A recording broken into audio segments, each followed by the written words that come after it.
एक तो आप इक्विटी में इन्वेस्ट कीजिए एक बिजनेस ओनर की तरह, ना कि एक एफडी के ऑल्टरनेटिव की तरह। और अगर ये मेंटल मॉडल नहीं बदला तो कोई भी फंड आपको वेल्थ क्रिएशन नहीं दे सकता। एसआईपी बंद मत करो जब मार्केट गिरे, वही तो वो मोमेंट होता है जब कंपाउंडिंग फास्टेस्ट काम करता है।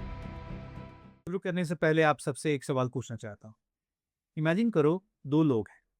पर्सन ए जिसने 10 साल के लिए एफडी में 7% ब्याज पे पैसा लगा रखा है, और एक पर्सन बी जिसने 10 साल एसआईपी चलाई है इक्विटी म्यूचुअल फंड में। 10 साल बाद किसकी जेब में ज़्यादा पैसा है? और इससे भी इम्पोर्टेंट, कौन ज़्यादा पीसफुल है? जवाब आपको सरप्राइज कर सकता है। हमारे साथ बने रहिए। वेलकम बैक टू अनुपात निवेश एपिसोड 2। मेरे साथ फिर से हैं आकाश कर भाई। और अगर आपने एपिसोड 1 नहीं सुना तो अभी जाओ सुन। इस बार हम थोड़ा डीपर कन्वर्सेशन करेंगे अबाउट द एक्चुअल इन्वेस्टमेंट। तो सीधा सवाल, आकाश का पोर्टफोलियो कैसा है? आकाश का रिस्क प्रोफाइल क्या है? Thank you Abhinav ji. सीधे सवाल का सीधा जवाब। मेरा पोर्टफोलियो इक्विटी, डेट और गोल्ड तीनों में डाइवर्सिफाइड है। और अगर मैं बात करूं, मेरा रिस्क प्रोफाइल जो है वो थोड़ा एग्रेसिवनेस की तरफ है, क्योंकि मुझे 10 साल का एक्सपीरियंस हो चुका है और मैं इस प्रोफेशन में हूं, तो मुझे इक्विटी के ऊपर कन्विक्शन है। और अगर हम परसेंटेज टर्म्स की बात करें तो लगभग 70% इक्विटी की तरफ है और बाकी बचा हुआ डेट और गोल्ड में डिवाइडेड है। आकाश भाई, आप कहते हैं कि एक म्यूचुअल फंड है आपके पास जो कि हर कंडीशन में, हर मार्केट कंडीशन में, हर एज ग्रुप के लिए और हर सिचुएशन में वो फिट होता है। ये बहुत बोल्ड क्लेम है। बिल्कुल बोल्ड है और मैं आज भी उसके ऊपर खड़ा हूँ। वो कैटेगरी है मल्टी एसेट एलोकेशन फंड। अब ये क्या होता है, इस एक फंड में, जैसा कि नाम है मल्टी एसेट, इसी एक फंड में इक्विटी, डेट, गोल्ड और इसके अलावा रीट्स, सब एसेट क्लासेस का एक्सपोजर होता है। सबसे अच्छी बात इसमें यह है कि इसमें इक्विटी, डेट और गोल्ड के एक्सपोजर को डायनेमिकली मैनेज किया जाता है। कैसे? जब फंड मैनेजर को लगता है कि इक्विटी के वैल्यूएशंस बहुत हाई हो गए हैं, तो वो प्रॉफिट बुक करता है और उसको सेफ एसेट क्लास जैसे कि डेट में मूव कर देता है। और जब उसको लगता है कि अब मार्केट में फियर है, पैनिक है और वैल्यूएशन सस्ते हो चुके हैं, तो वो डेट में पार्क किए हुए पैसे को दोबारा इक्विटी में इन्वेस्ट करता है। तो एक तरफ से आप ये कहिए कि आपने अपनी मार्केट को टाइमिंग करने का जो प्रोसेस है, उसको आपने फंड मैनेजर को आउटसोर्स किया हुआ है। आपको दिमाग लगाने की जरूरत ही नहीं है कि मैं कब डालूं और कब निकालूं। इस एक फंड में वो फंड मैनेजर आपके लिए सब कुछ कर रहा है। तीसरी चीज, इस फंड को मैं क्यों कहता हूं कि कोई भी ले सकता है, क्योंकि इसमें सभी एसेट का एलोकेशन है। जो आज फर्स्ट टाइमर है, जो आज मिडिल एज में है और जो इवन नियर रिटायरमेंट है, वो हर तरह की रिस्क प्रोफाइल के लोग, कैटेगरी के लोग इसको ले सकते हैं। बट हाँ, फिर भी इन्वेस्टिंग से पहले एक्चुअल रिस्क प्रोफाइलिंग चेक करना जरूरी होता है, जो कि हम करते हैं। तो इसलिए मेरा कन्विक्शन इसके ऊपर बहुत स्ट्रांग है। मैं खुद भी इसमें इन्वेस्टर। जी, एक फॉलोअप सवाल इस पे। आपके पास कोई एग्जांपल है तीनों एज ग्रुप के लिए? अगर कुछ एग्जांपल से कोट करना चाहें कि एक यंग एज ग्रुप, एक मिड एज और एक लेट एज में, कोई ऐसे आपके क्लाइंट बेस में ऐसे यूजर्स हैं? अगर हैं तो उनके लिए आपने लाइक क्या राय दी, क्यों उनके लिए वो सूट कर रहा है तीनों एज ग्रुप के लिए? क्विकली समराइज करना चाहें तो, अगर एग्जांपल है आपके पास। देखो, बिल्कुल मेरे पास फर्स्ट टाइमर इन्वेस्टर्स भी हैं जो 20 to 25 ईयर्स ओल्ड हैं, और मेरे पास ऐसे भी इन्वेस्टर्स हैं जो आज 50s में हैं। तो उनके पोर्टफोलियो में हम कोशिश करते हैं कि हम, देखो, मल्टी एसेट को इंक्लूड करने की। उसका रीज़न मैंने आपको पहले बता दिया है कि इसमें तीनों एसेट क्लासेस को मैनेज किया जाता है। और मार्केट क्या है, एक साइकिल में चलता है। कभी इक्विटी परफॉर्म करता है, कभी गोल्ड परफॉर्म करता है। अभी आप देख रहे हैं कि लास्ट 1 से 2 साल में गोल्ड ने एक्स्ट्रा ऑर्डिनरी परफॉर्म किया है। और कुछ लोगों को उसको टाइमिंग करने की जरूरत नहीं है। इस फंड में उन्होंने ऑलरेडी गोल्ड को लेके रखा हुआ था और उसने जब रनअप दिया तो मल्टी एसेट ने रिटर्न दे दिया। मतलब सारे एज ग्रुप्स को मतलब ये सूट करता है? आपकी जो भी कन्वर्सेशंस हुई हैं, बहुत ज़्यादा उनको कन्विंस करने की आपको ज़रूरत नहीं पड़ी होगी इस चीज़ के लिए।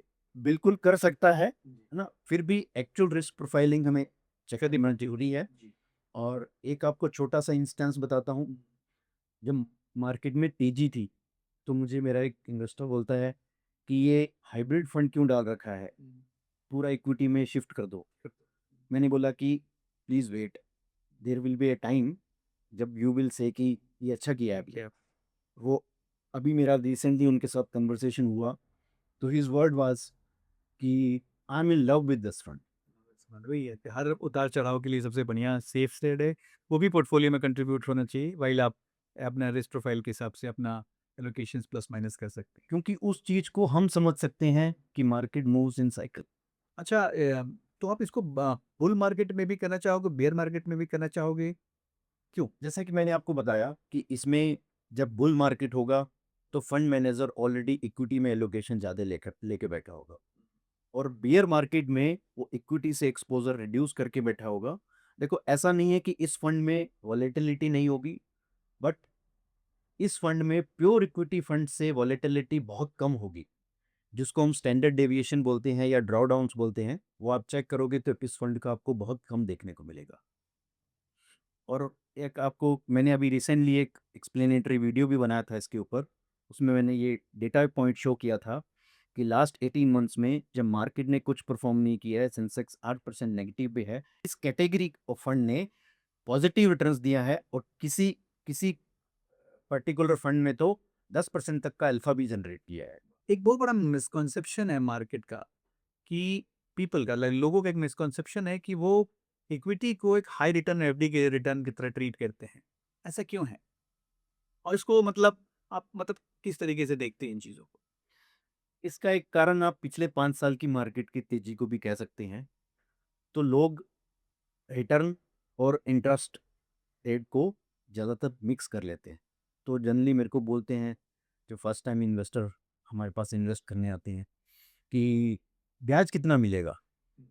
तो हम बोलते हैं कि ये एफडी नहीं है सर, आप म्यूचुअल फंड्स में मार्केट में इन्वेस्ट कर रहे हैं, और इसमें आपको रिटर्न मिलेगा। और आप जब इसमें इन्वेस्ट करने आ रहे हैं तो आपको अपना टाइम होराइजन थोड़ा लंबा रखना होगा। अगर आपको 6 महीने 1 साल बाद पैसा चाहिए तो आप एफडी में ही इन्वेस्ट कीजिए। अगर आप अपने लॉन्ग टर्म गोल्स के लिए इन्वेस्ट करने आ रहे हैं, जो आपको 5 से 10 साल तक पैसे की ज़रूरत नहीं है, तब आप म्यूचुअल फंड को चूज़ कीजिए। तो अपने एक्सपेक्टेशन को उस तरह से सेट करना है। दूसरा, एफडी क्या है? आप अगर उसको गहराई से समझो तो एफडी में आप बैंक को पैसा दे रहे हैं, जिसके रिटर्न में वो आपको इंटरेस्ट दे रहा है, ठीक है?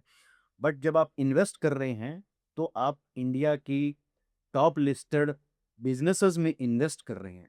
फॉर एग्जांपल, अगर मैं एग्जांपल लूं, इंडिया की सबसे बड़ी टॉप लिस्टेड कंपनी रिलायंस है। तो जब आप म्यूचुअल फंड्स में इन्वेस्ट करने आ रहे हैं तो किसी ना किसी तरह से उस कंपनी में एक फ्रैक्शनल पार्शियल ओनरशिप ले रहे हैं, जो आपको एवरी ईयर एफडी की तरह रिटर्न नहीं देगा, बट वो आप जब प्रॉफिट अर्न करेगा तब आपके रियल रिटर्न्स कन्वर्जन होगा।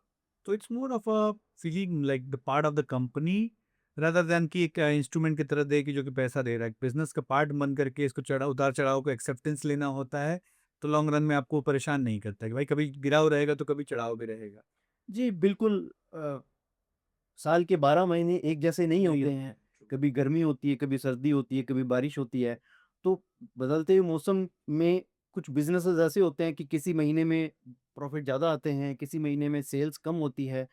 But over the long term आप देखेंगे तो कंपनीज के साइज इंक्रीज होते हैं। अच्छा, इसका कोई एग्जांपल जो आपके मतलब क्लाइंटेल में किसी ने इस नोशन को लाइक आपने कैसे हेल्प किया एक्सप्लेन करने में कि भाई इसको आप है ना एफडी के हाई रिटर्न एफडी की तरह मत देखिए इसको आप जो एग्जांपल किए इसका कोई रियल एग्जांपल आपका कोई जी बिल्कुल, रियल एग्जांपल है।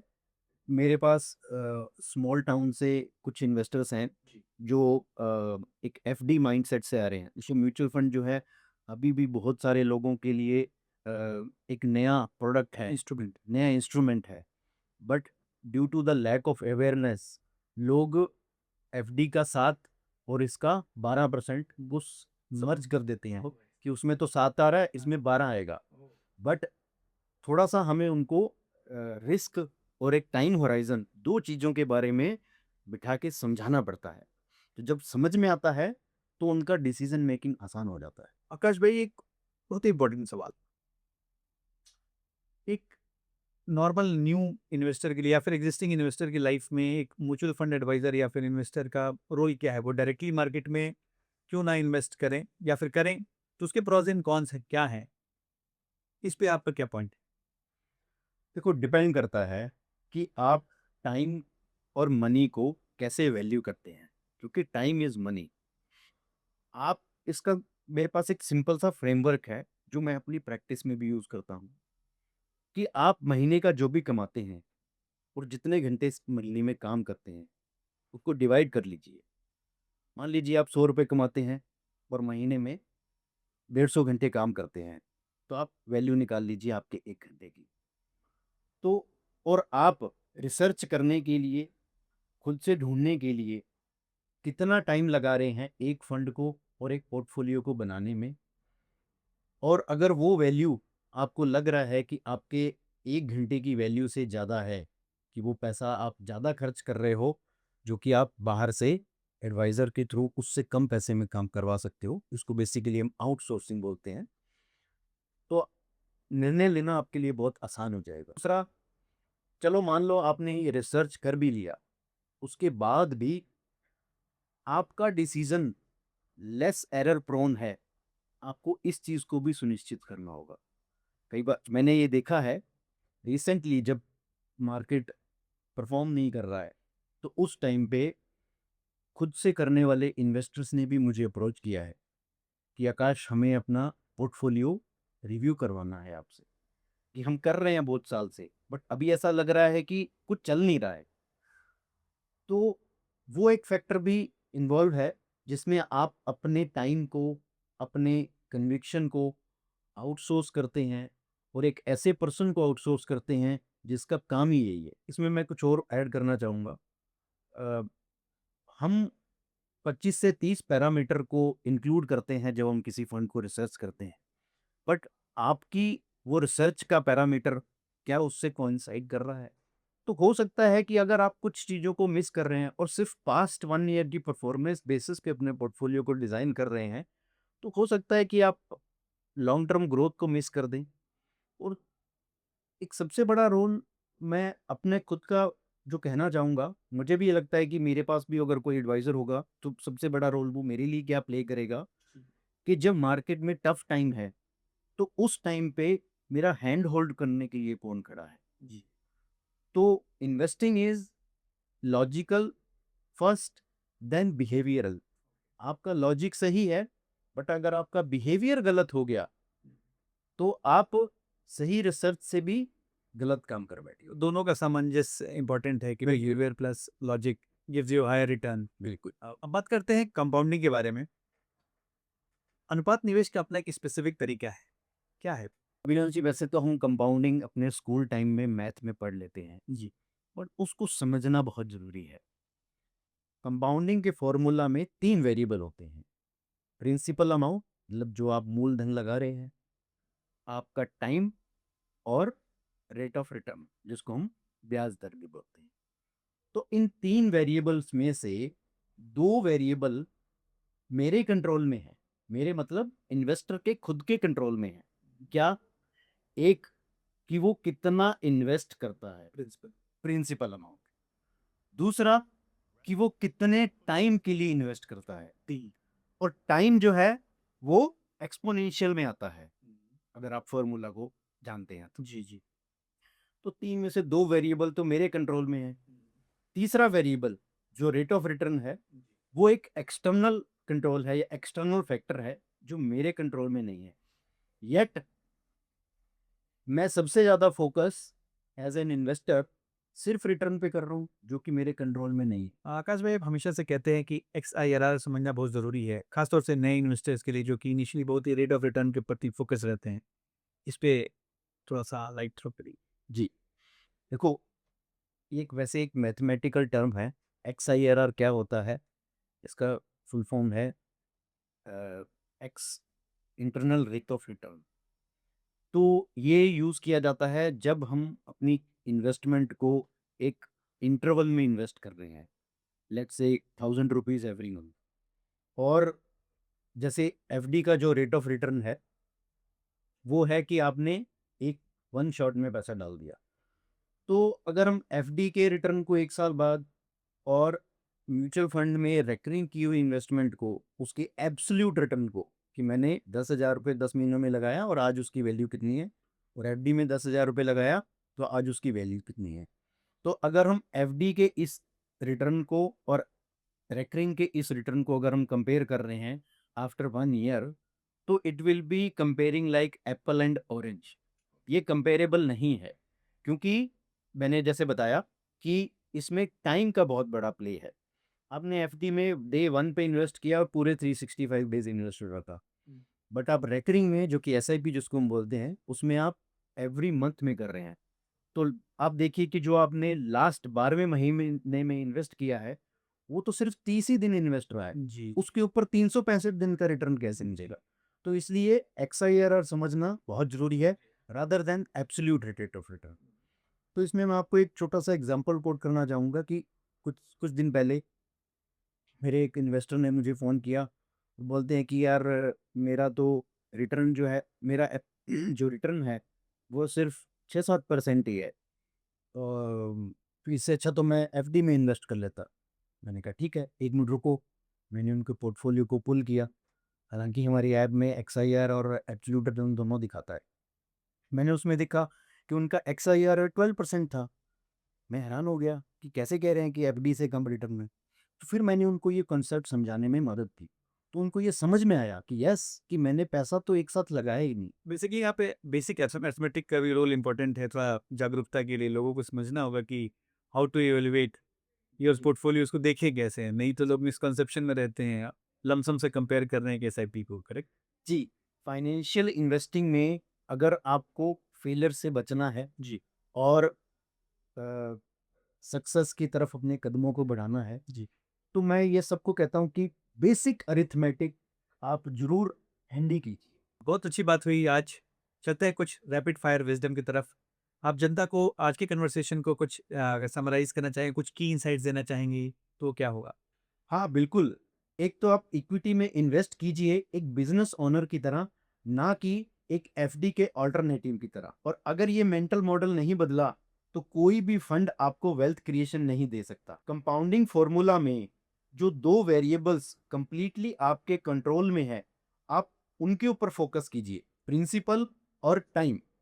जो आपके कंट्रोल में नहीं है, आप उसको छोड़ दीजिए, उस पे ऑब्सेशन मत कीजिए। तीसरा, सीएजीआर और एक्सआईआरआर में डिफरेंस सीखिए। बेसिक है, जरूरी है। जिसे मेजर नहीं कर सकते, उसे मैनेज भी नहीं कर सकते। चौथा, एसआईपी बंद मत करो जब मार्केट गिरे। वही तो वो मोमेंट होता है जब कंपाउंडिंग फास्टेस्ट काम करता है। पांचवा, अपना 1 घंटे का वैल्यू कैलकुलेट करो आज ही। वो एक नंबर बहुत सारी इन्वेस्टमेंट डिसीजन एक झटके में क्लियर कर देगा। अच्छा, थैंक यू आकाश भाई।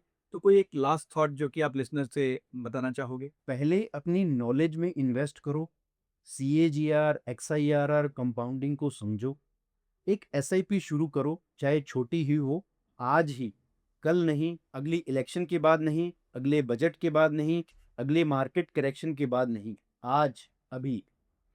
कंपाउंडिंग इक्वेशन में टाइम वो एक वेरिएबल है जो एक बार गया तो वापस नहीं आता। और अगर आपको इस जर्नी में एक पार्टनर चाहिए, कोई जो आपके लिए रिसर्च करे, जो आपकी रिस्क प्रोफाइल को समझे, जो अपना खुद का पैसा भी उसी जगह लगाए जहां आपका लगाता है, तो अनुपात निवेश इसीलिए है।